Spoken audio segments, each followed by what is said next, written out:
terrific. Well, I mean, he said to me, for example, in the course of a conversation, he just said, he said that we had won the war in Iraq, which I didn't start an argument with him about it because I was not equipped to, but intellectually.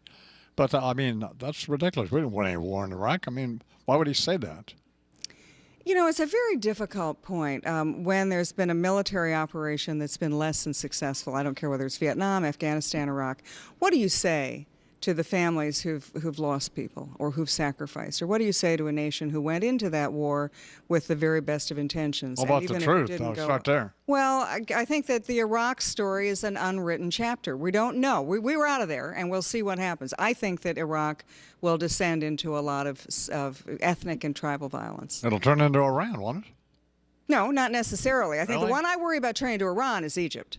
Because Egypt, That's you a know, mess. what a mess. And, you know, I've been worried for the last year that by pulling the rug out from under Mubarak, and a country which for 5,000 years has had only dictators and pharaohs and generals running it, is not about to be a democratic, secular society. And I think that's what we're seeing. I think that what's happened in the last 2 days is the American NGOs, the people who are not working for the government but who are doing good deeds in Egypt, a lot of them have gone into the American embassy in Cairo because they're afraid of what might happen to them. Give the president a grade as a foreign policy. In some ways, I think he's been very good in the sense that he's let the secret missions, you know, the special forces, and that's the right thing to do. I think he was wrong to cut defense. I think he's going to be really wrong to cut it in the next round, which will come this year.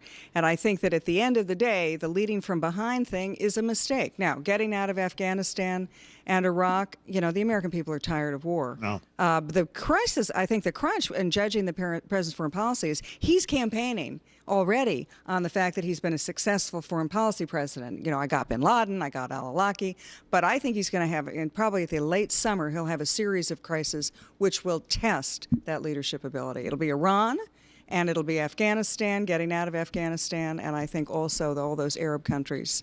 KT McFarland here in the I'm This Morning program. It's 11 minutes now till the hour almost.